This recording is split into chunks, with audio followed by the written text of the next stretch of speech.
Jadi sperma yang bagus itu kan sudah ditentukan oleh WHO. Jadi ada yang 2010, yang terbaru juga ada 2021.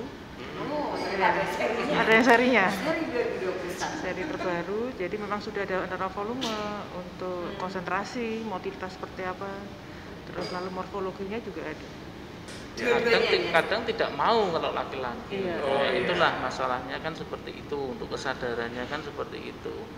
Jadi kalau misalnya belum punya anak dalam waktu 1 tahun, lebih cepat lebih bagus, oleh karena kita nanti pelajarannya akan lebih cepat.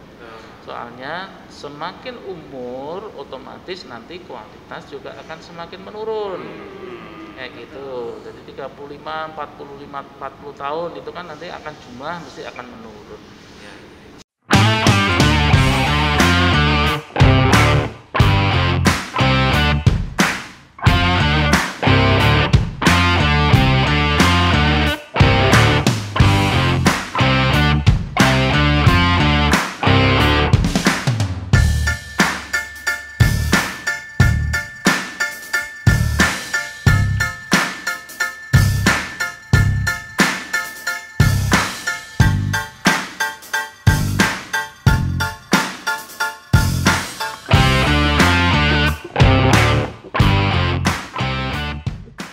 Oke, selamat pagi, selamat siang, selamat sore, selamat malam Sobat Muardi semua, kita ketemu lagi dengan Positif Podcast Sehat Solutif.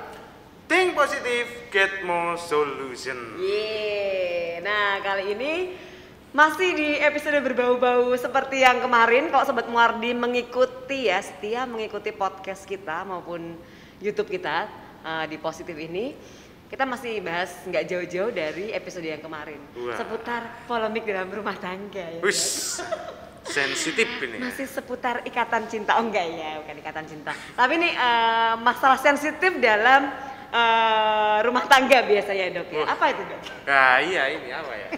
Tentang suatu keturunan. Masih berkaitan dengan keturunan. Nah, kalau yang episode kemarin kita membahas tentang infertilitas pada Wanita. sisi wanita. Karena biasanya gitu ya, Dok, kalau ada pasangan menikah kemudian lama belum mempunyai keturunan, biasanya gimana, Dok, kalau di Indonesia? Kalau di Korea mungkin beda ya, di Korea kalau di drama-drama Korea mungkin beda. Tapi kalau di Indonesia gimana, Dok? Yang dicaci maki, ya. Terutama sama mertua ini ya. Oh gitu ya. Adalah yang wanita. Nah, tapi mungkin pada ini khusus ya, ini disclaimer dulu. Tidak terjadi pada semua rumah tangga gitu ya. Ini aja buat Sobat Muardi bahwa ternyata problematika tentang tadi ya, mungkin kesulitan memiliki keturunan memang seringnya disinyalir itu dari Wanita. sisi wanita. Padahal, Dok, Bisa juga oleh yang pria. nah, maka dari itu hari ini ya, jadi yang bapak-bapak ini, yang laki-laki jangan tenang-tenang dulu ya gitu ya. Siapa tahu justru Anda ternyata ya penyebabnya. Nah, di podcast hari ini kita akan membahas itu ya, penanganan infertilitas pada pria. Nah, siang hari ini kita udah kedatangan bintang tamu di sebelah kanan saya. Ini udah Pakar ya. Pakar-pakarnya ini udah kayak lomba capir ini. Apa kayak ujian skripsi ya, Dok? Ini ada bel nanti sini ya. Dokter Nolat, mungkin bisa dikenalkan narasumber kita yang hadir pada siang hari ini? Ya, yang pertama adalah Dokter Bimanggono, spesialis urologi. Yeay. Selamat siang, pagi, malam, dokter. Selamat siang, pagi, malam. Iya, luar biasa. Semangat terus ya, Dok. Dan yang kedua ada pakar juga nih, walaupun wanita ya, tapi beliau juga pakar androlog. Luar Apa biasa. itu androlog, Dok? Ya nanti biar dibahas sama Oh kita. iya, pasti penasaran ya. Ini kok membahas tentang pria, tapi kok narasumbernya ada Wanita. wanitanya. Waduh, Iya. ini. Hostnya juga wanita ini. Nah, makanya kita mau buka-buka. Ya, ini adalah Dokter Metanolia. Yeay. Assalamualaikum warahmatullahi wabarakatuh. Ya, sehat, dokter. Alhamdulillah sehat. Alhamdulillah sehat semua. Ya, langsung saja ini, Dok, tidak ingin berpanjang kata lagi ya. Jadi tadi yang sudah dijelaskan oleh Mbak Mary ya, bagaimana suatu ketidaksuburan atau infertilitas ya. Mungkin saya tanya langsung kepada Dokter Meta dulu ini ya. Iya. Ya, ini kalau infertilitas bagaimana pada pria? itu yang seperti apa sih dok? Oke. Selamat pagi, siang, sore, dan malam ya. Aduh, luar Saya biasa. dengarkan dulu nih dokter Oke. spesialis androlog ini apa sih, mungkin banyak yang belum tahu juga. Oh Dok. iya, Iya. sebelumnya tadi. Eh, Oke, sebenarnya andrologi itu jadi mengenai tentang kesehatan reproduksi pria. Jadi kita lebih mengarah ke mungkin untuk analisa spermanya, lalu kesehatan prianya, seperti itu. Ya. Jadi kalau misalkan tadi yang ditanyakan hubungannya dengan infertilitas, jadi sesuai dengan definisinya sebenarnya seseorang itu kapan sih sebenarnya kalau misalkan dia sudah menikah, terus lalu apa namanya Belum memiliki keturunan. punya keturunan seperti itu. Ya, yang pertama kan memang sesuai definisinya kan kalau sudah menikah 12 bulan seperti itu ya. 1 tahun ya. Iya, ya. 1 tahun. Terus lalu sudah berhubungan suami Rutin. istri rutin tanpa adanya kontrasepsi. Tapi memang ada beberapa syarat yang bisa dilakukan program jika seandainya wanitanya usianya lebih dari 35 tahun. Kedua, memang ada penyakit tertentu yang menyertai dari prianya, seperti itu. Ya, jadi udah menikah 12 bulan. Iya. Kalau saya pernah dengar itu menikah selama 5 tahun betul. Belum punya keturunan, itu mungkin yang bahasa awam ya. Menikah 5 tahun belum punya keturunan, itu apakah juga infertil? Apakah itu lebih dari infertil atau gimana? Ya bisa dikategorikan untuk infertil juga. Kalau 5 tahun berarti mungkin telat ya, karena ternyata Iya, telat. sekarang sedang dibangun kesadaran bagi pasangan muda gitu. Jangan nunggu 5 tahun gitu ya. 12 bulan aja. 12 bulan itu sudah cukup mengindikasikan ya dok ya, Iya. bahwa harus datang ke dokter. Nah, datang kemana nih gitu kan? Datangnya kemana nih dok? Kalau 5 tahun ya terlambat, udah terlalu lama. Terlalu lama. Terlalu lama ya dok ya. Dulu awalnya itu malah definisinya itu pertama awal itu 2 tahun. Terus kemudian dipersingkat menjadi 12 bulan, 1 tahun, oleh karena supaya nanti kalau misalnya dengan dia terbukti, berarti kan nanti untuk pengobatannya kan lebih dini. Oh. Dengan seperti itu sebenarnya. Karena biar nggak terlambat gitu ya. Pengobatan juga butuh waktu ya dok. Ya, Itu meskipun usia muda juga, misalnya menikah yang usia muda masih 22 tahun, 23 tahun, walaupun setahun belum memiliki keturunan, apakah juga termasuk tetap harus aware, maksudnya segera ke dokter untuk memeriksakan diri gitu dok? Iya. Pengaruh nggak ke usia itu? Oh. Pengaruh juga sih sebenarnya, nggak pengaruh saya juga sih sebenarnya, lebih ke arah ke klinisnya juga sih. Iya. Jadi bukan berarti dengan usia muda juga nggak ada keluhan. Seperti itu. Nah, berbicara klinis dok, tadi berarti kan adalah ciri-ciri ya istilahnya seorang pria itu dikatakan infertil. Mungkin ada gambaran klinisnya seperti apa sih dok? Sebenarnya definisinya tadi sudah kita ungkapkan ya, tapi kalau misalkan dari sisi saya di andrologi memang kita lebih ke arah ke hasil analisa sperma. Oh, Iya, seperti itu. jadi kalau misalnya sesama ini nggak bisa ya dok ya, secara kasat mata nggak bisa. Nggak harus bisa. ada. Ya, bisa misalnya apa kecil gitu, Ya. atau gitu ukuran nggak ada pengaruh ya dok? Mungkin badannya gemuk, nanti akan dibahas. Ya. Nah berarti tadi kalau kita mungkin tarik garis, kalau menikah 1 tahun belum memiliki anak, biasanya datang ke dokter obgyn ya. Iya. Tapi tadi ada bahwa 1 tahun berhubungannya rutin Iya. tanpa kontrasepsi. Tapi memang dia memang bertujuan memang untuk reproduksi. Beda misalkan kalau misalnya usia-usia muda, kemudian masih ada pertimbangan-pertimbangan khusus. Menunda anak ya dok? Akhirnya dia pakai kontrasepsi, itu tidak termasuk. Oke. Jadinya yang termasuk itu yang tanpa kontrasepsi dengan Dan rutin. hubungan yang rutin. Gitu.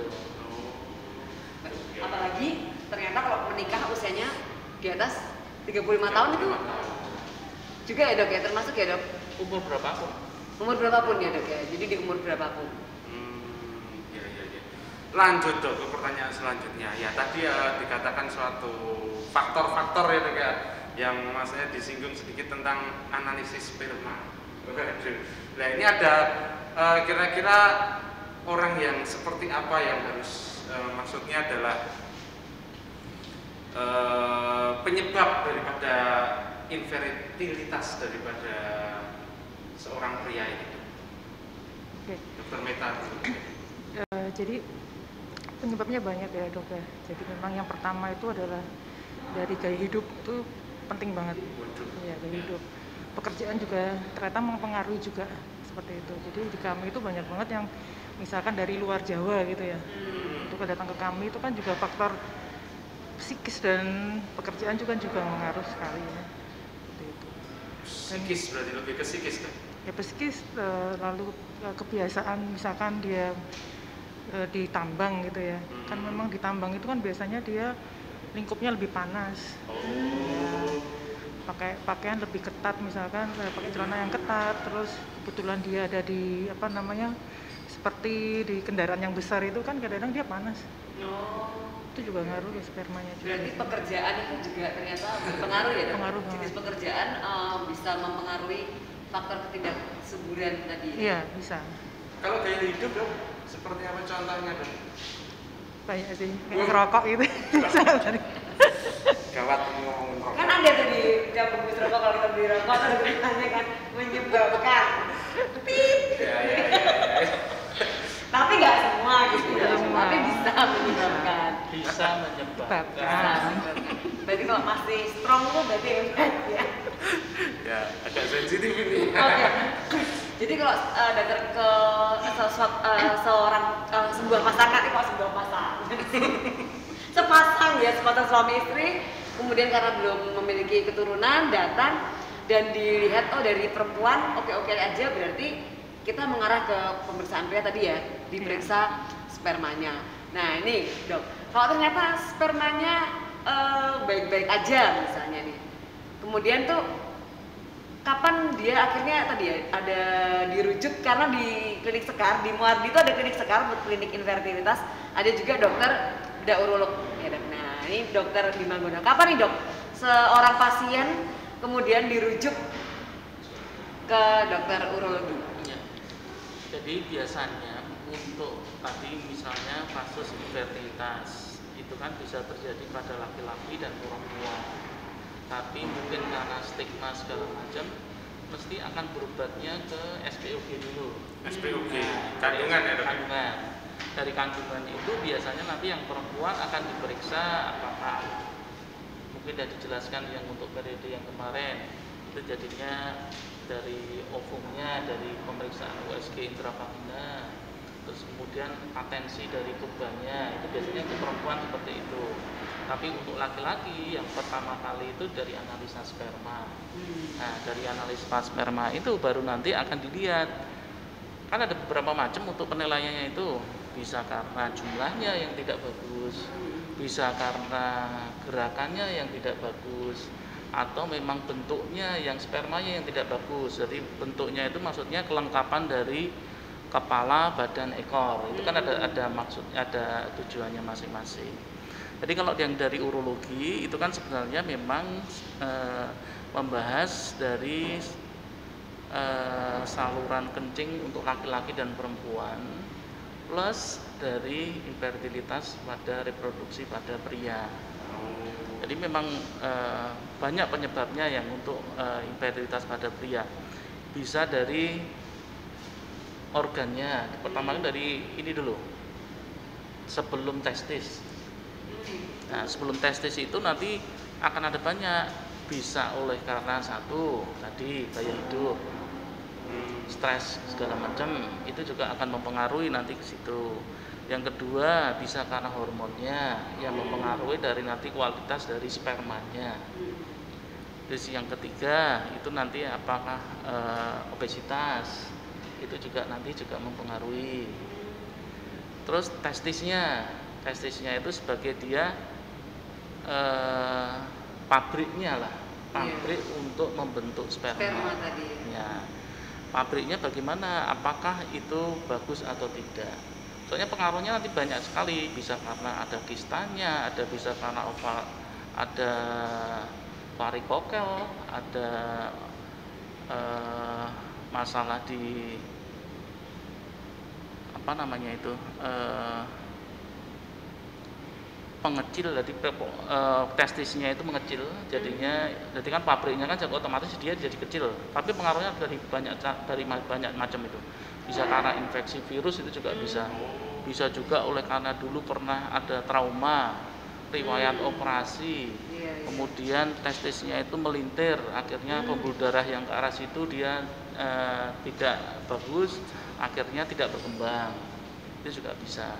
Terus setelah dari testis, jadinya testisnya mungkin tidak apa-apa, spermanya mungkin dibentuk dari testis itu ada, tetapi spermanya itu tidak mau keluar itu bisa oleh karena mungkin salurannya yang dari testis sampai menuju ke arah keluar dari ujung kemaluan.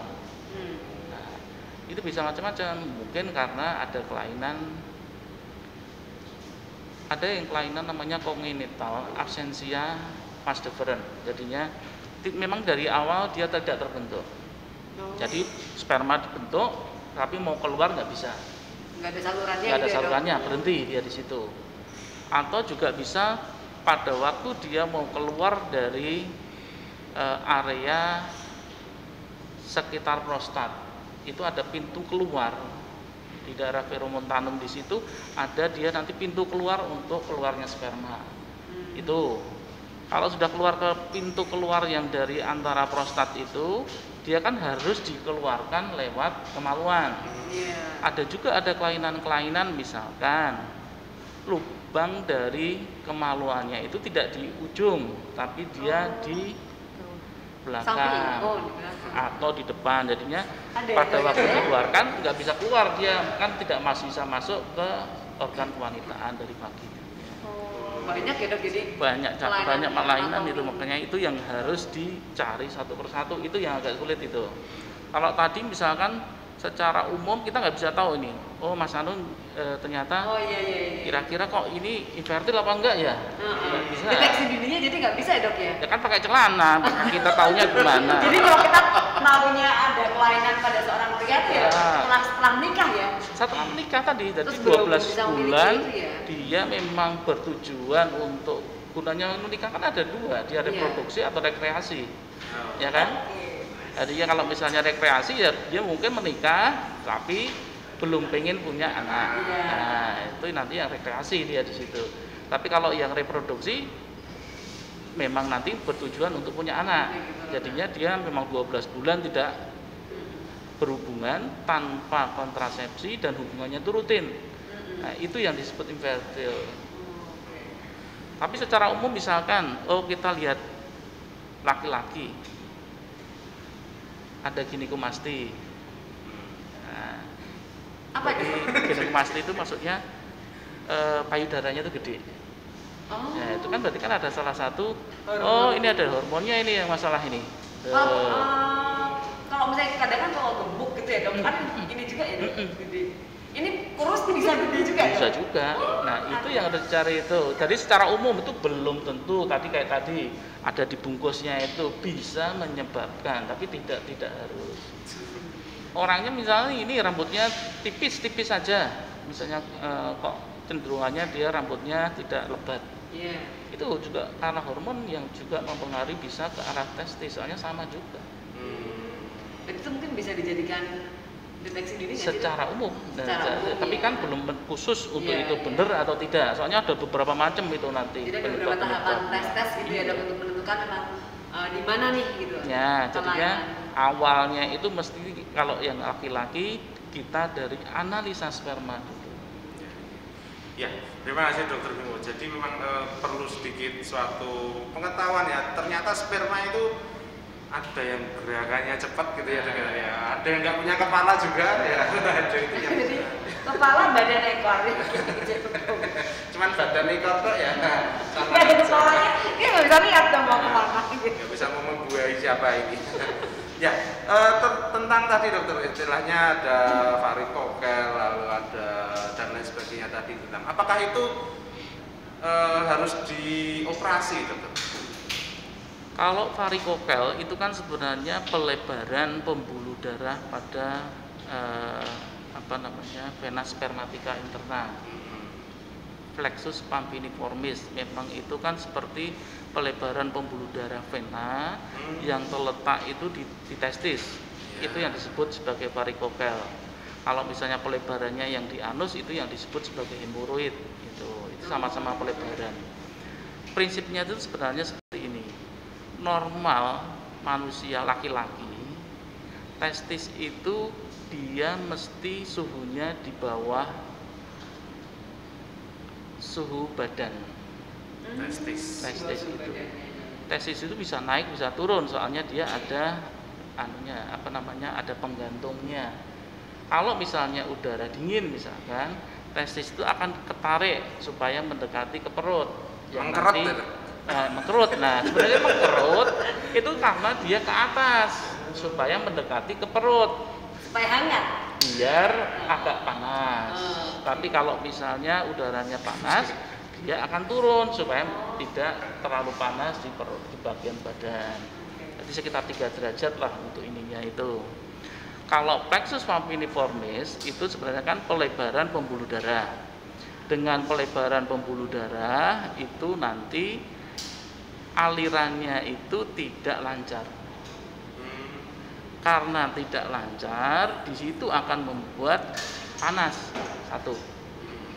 Kedua, produk-produk yang harusnya dikeluarkan lewat pembuluh darah itu stagnan dia di situ. Nah, itu nanti akan menyebabkan nyeri satunya. Jadi varikokel itu dioperasi. Itu kalau di sini ya, di Indonesia maksudnya. Iya. Oh, kalau di luar negeri tanpa operasi bisa? Maksudnya varikokel itu akan dioperasi kalau satu, ada institusi yang mempersyaratkan tidak ada varikokel. Kepolisian, di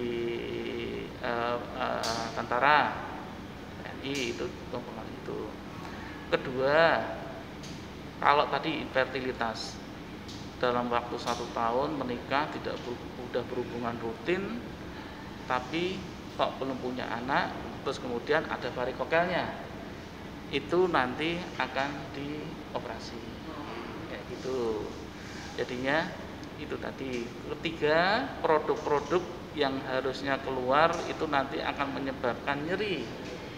Jadi ada 3 sebenarnya, ya ada 3. Tapi kalau nyeri itu masalahnya 50-50. Jadinya kalau dioperasi itu bisa nyerinya bisa hilang atau nyerinya masih bisa timbul.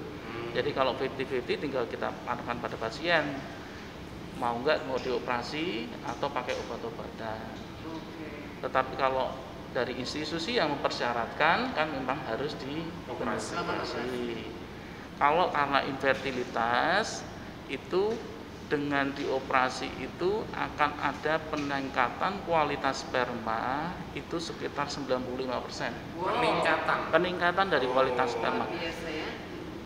Baik dari satu tadi, dari jumlahnya, baik dari gerakannya atau bentuknya. Itu tadi, itu bisa pengaruh ya dok? Pengaruh. Terus kedua gini misalkan,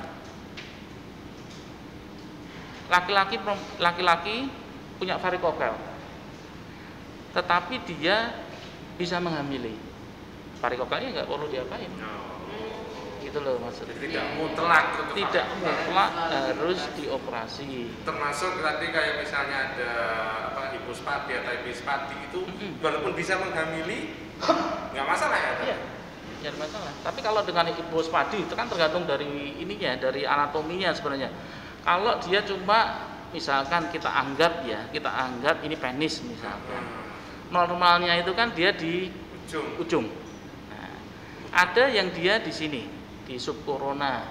Nah, subkorona ini masih bisa ini secara anatomi dan fisiologi ini masih bisa untuk menyemprot dari sperma nanti masuk ke uterus, gitu kan? Menyemprotnya ke ya, bawah. menyemprotnya kan, nah, tapi kan semprotannya kan akan agak lebih ke bawah. Beda sama yang di ujung, gitu. Nanti kan akan berkurang di sini. Bisa di sini juga, di tengah, di sub penisnya itu. Nah, di sub penisnya itu otomatis nanti kan yang disemprotkan akan lebih berkurang terhalang. Kalau di sini nggak mau masuk, keluar dia, itu loh maksudnya.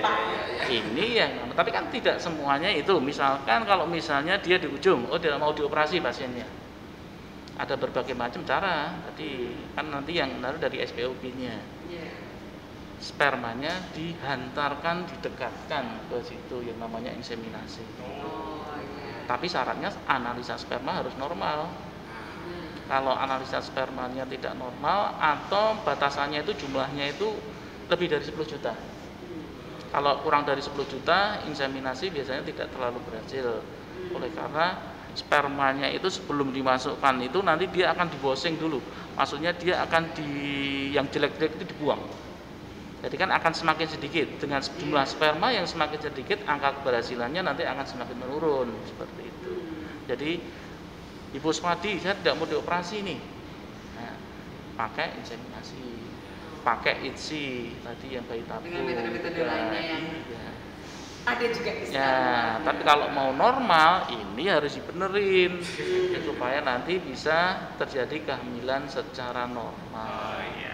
Siap dokter. Ya, ini tentang analisis sperma dokter. Setelah saya berpindah ke dokter Meta.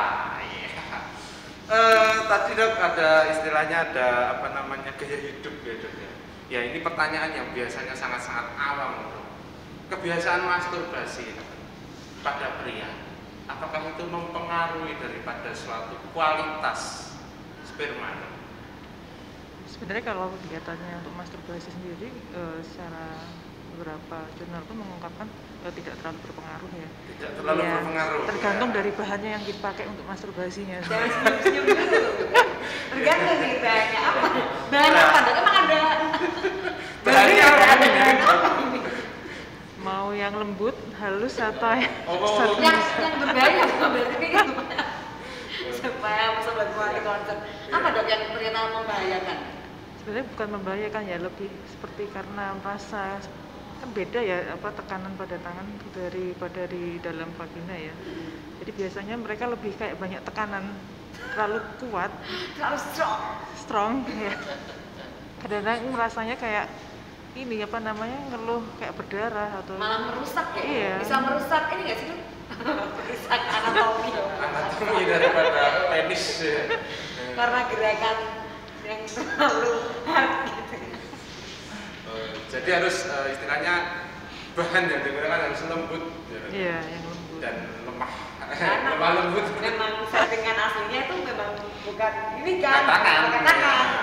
Tapi kalau tadi dok berbicara tadi tentang tadi sudah dibenerin misalnya nih sama Dr. Bimanggono. Kemudian kembali lagi ke gimana kualitas spermanya, kembali lagi.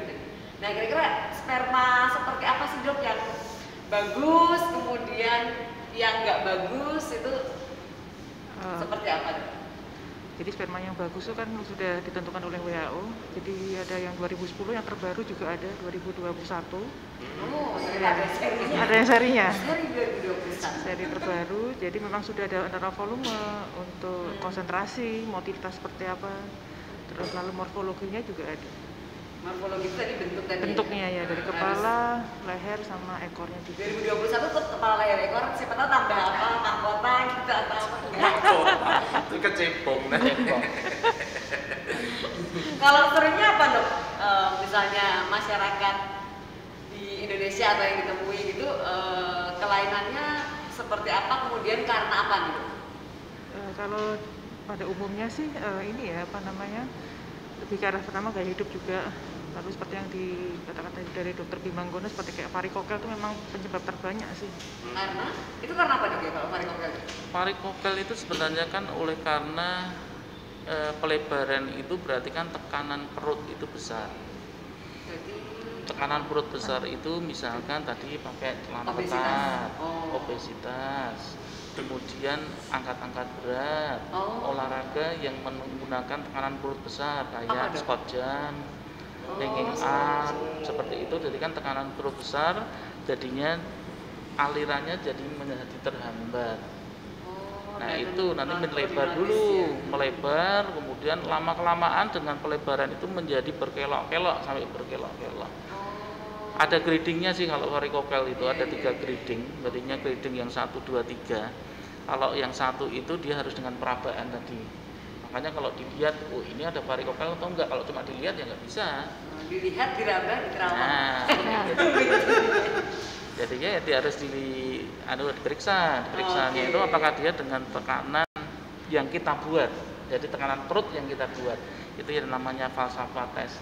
Berarti pasien suruh mengejan, mengejan, terus kemudian kalau misalkan itu nanti teraba pelebaran itu sebenarnya seperti ini. Kalau misalnya bisa dibayangkan jenengan ada suatu kantong plastik misalkan, yang di situ ada cacingnya. Perabaannya itu seperti itu.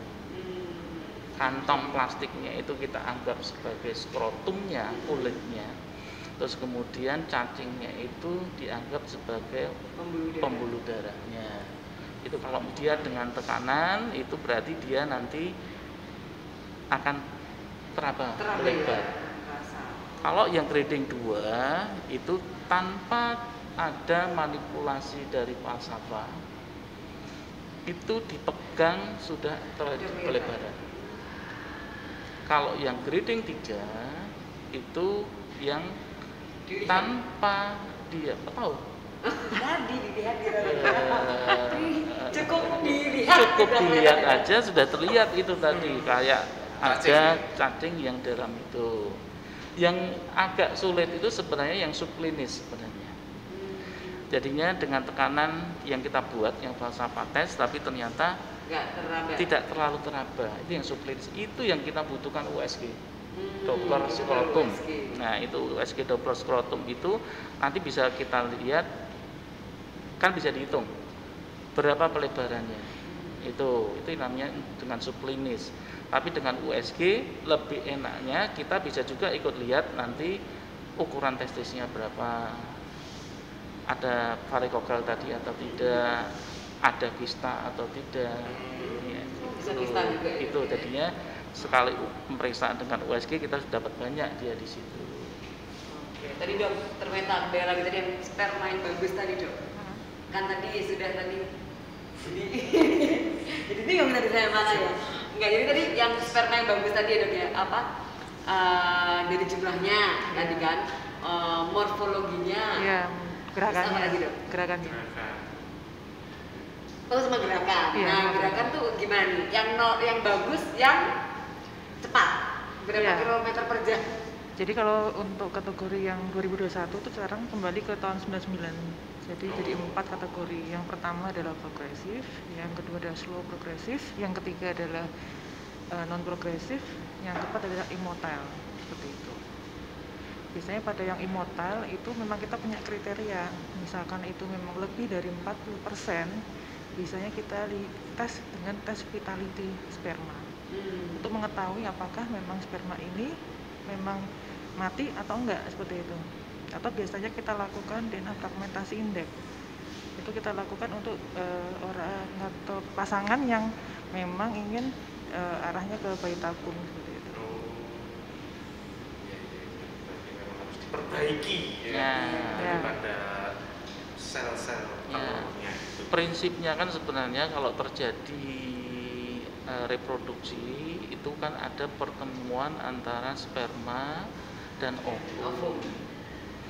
Kalau misalnya jumlahnya cuma sedikit, itu pakainya tadi ITSI, soalnya dibutuhkan cuma 1 sperma aja.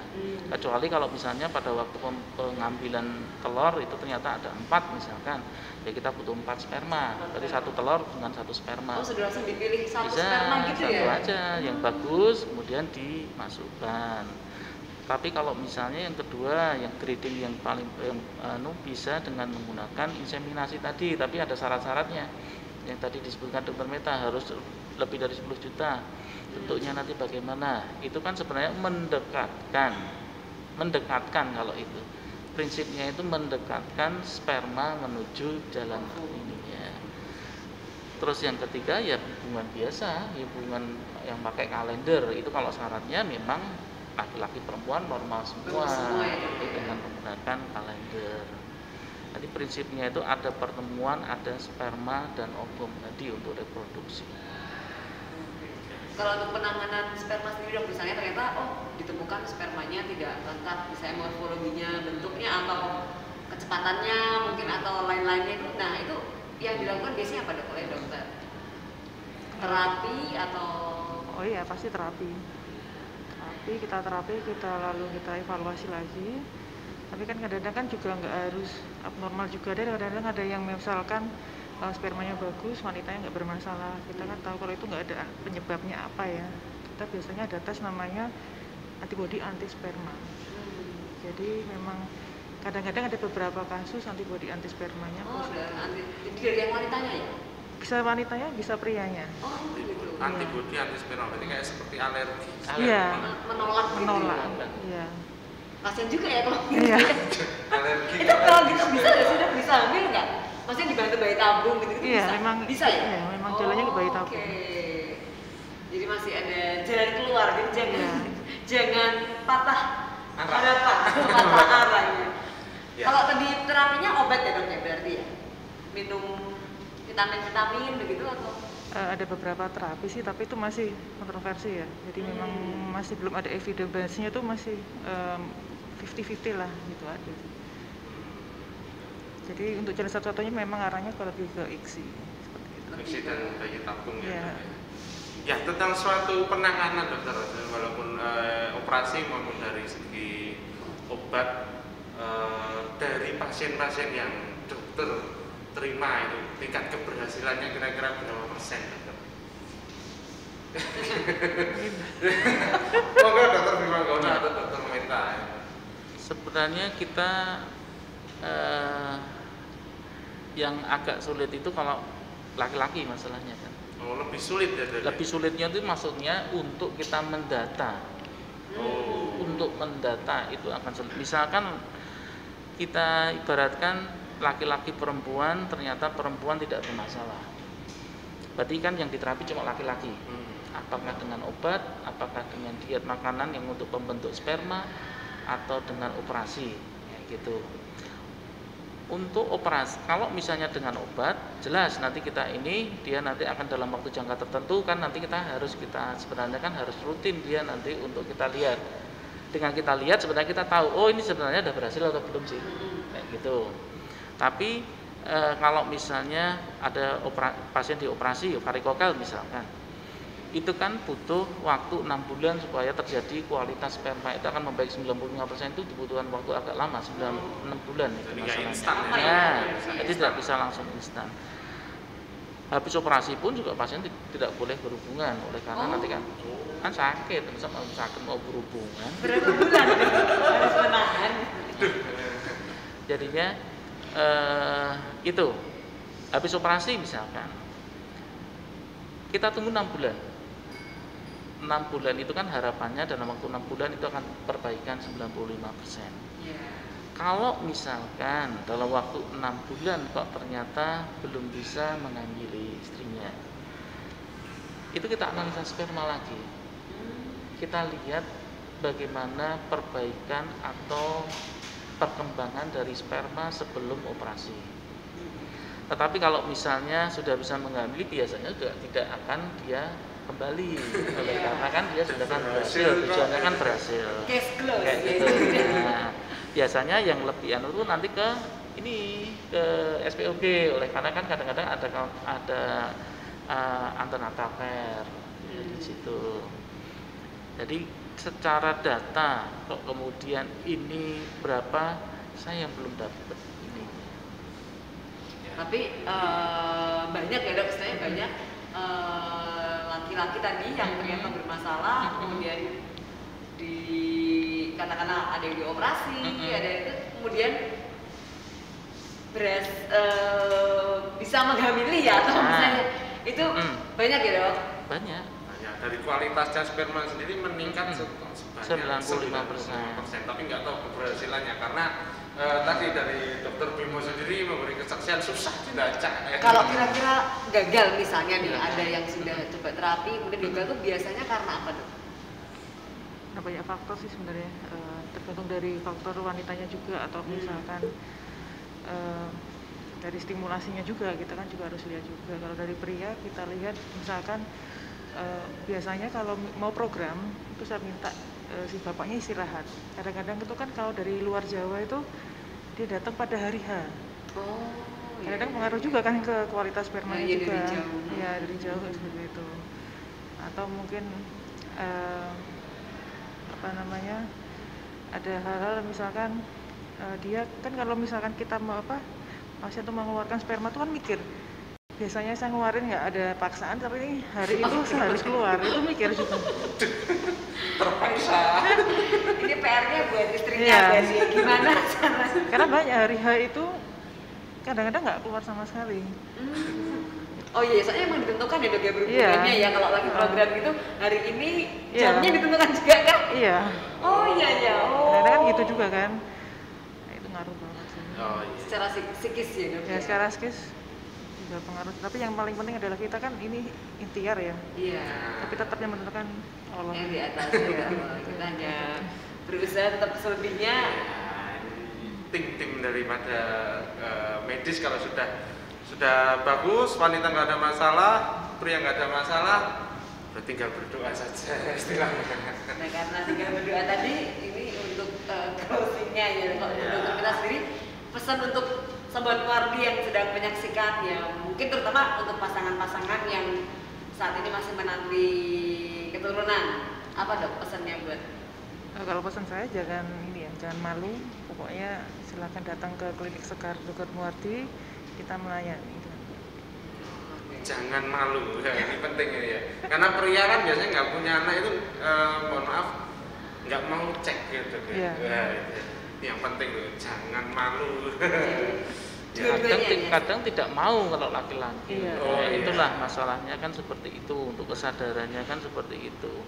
Jadi kalau misalnya belum punya anak dalam waktu 1 tahun, lebih cepat lebih bagus, oleh karena kita nanti pelajarannya akan lebih soalnya semakin umur otomatis nanti kualitas juga akan semakin menurun.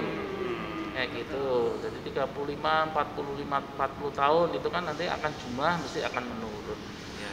Ya itu kan biasa udah. Apalagi dari sisi perempuan juga kalau semakin tua juga resiko terbatas, kehamilan iya. akan semakin ini. Kalau laki-laki sampai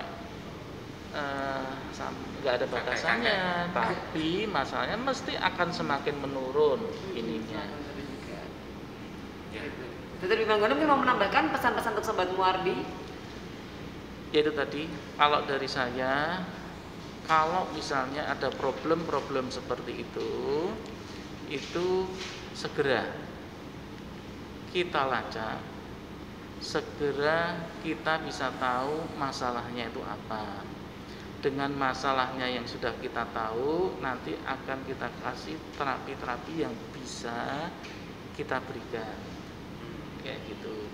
Kalau bisa sebenarnya dua-duanya datang, baik suami dan istri. Berarti kita jelaskan bersama, kita diskusi bersama, biar lebih enak. Mungkin kalau misalnya kita cuma bertemu dengan, kalau laki-laki kita laki-laki tok misalkan, suami yang istrinya tidak dilibatkan, nanti tidak akan akan klop gitu sebenarnya. Jadi dua-duanya kita libatkan sekalian, jadinya lebih enak, penjelasannya juga akan lebih enak. Karena tanggung jawab bersama ya, punya keturunan nggak bisa satu aja, kita kan bukan prodi gitu loh. Itu tetap harus ada kerjasama dari suami dan istri. Dan memang di Sekar Muardi itu lengkap dong, lengkap ya. Jadi di Sekar Muardi ini klinik Sekar Muardi atau klinik ingin punya anak ya, itu ada dokter SPOG untuk kandungan untuk konsultan fertilitas, kemudian ada dokter androlog untuk dari sisi prianya juga disupport oleh dokter Bimanggono untuk urologi kalau ada tindakan-tindakan tadi membutuhkan invasi bedah betul. dan sebagainya. Begitu. Ya, luar biasa sekali ini Mbak Mary, pembicaraan kita ya, walaupun agak sedikit sensitif, tapi ternyata kita bisa mendalaminya lebih dalam lagi tentang bagaimana suatu infertilitas pada pria. Ini sebelum closing ada yang saya penasaran. Dok, kalau di Sekar itu kan memang nggak ini tentang pembiayaan ya, kita lupa bahas ya. Kalau untuk di Sekar ini kan memang untuk fertilitas BPJS tidak menanggung. Tidak. Tapi kalau misalnya tadi ditemukan dokter seperti dokter Bangun bilang apa? Karena ada kelainan anatomi seperti itu, apakah bisa dok? Ada yang bisa ditanggung untuk BPJS itu bisa. Oh, jadi ada yang Misalkan bisa. varikokel yang bisa ditanggung untuk sekarang ya, tapi kalau untuk berikutnya saya nggak tahu untuk BPJS ya satu sisi masalahnya. Kayak gitu. Terus kelainan-kelainan yang lain itu bisa tertanggung biasanya. Oke, jadi intinya Tapi ada nanti dokter ada yang menentukan bisa, ya, ada yang tidak. sesuai dengan analisa dan ketentuan dari BPJS. Biasanya kita cuma menjelaskannya kan secara klinisnya. Terus kemudian untuk masalah penanganan operasinya, pembiayaan segala macam itu kan nanti biasanya ada timnya sendiri yang untuk masalah itu yang mengurusin kayak gitu. Oke, itu ini aja tambahan informasi ya untuk sobat Muardi. Mungkin tadi yang nonton acara ini dan kira-kira penasaran gitu ya, ini kenapa ya kita sudah berumah tangga gitu kan, sudah puluhan purnama gitu tuh masih belum bikin turunan, mungkin bisa langsung memeriksakan diri atau datang konsultasi ke klinik Sekar Muardi. Ya, waktu juga yang memisahkan kita ya luar biasa. Terima kasih kepada narasumber pakar-pakar dari Rumah Sakit Dr. Muardi, Dr. Bimanggono dan Dr. Terima kasih. Luar biasa. Ya, rekamannya ada di mana, Mbak?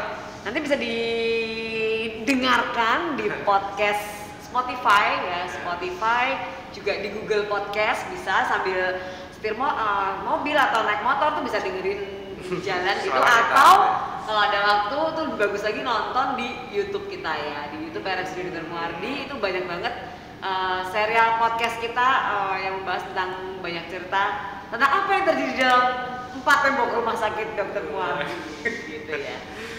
Oke? Ya, kita cukupkan. Terima kasih. Selamat siang dan selamat berjumpa lagi. Bye. Positif Podcast Sehat Selalu. Think positive, get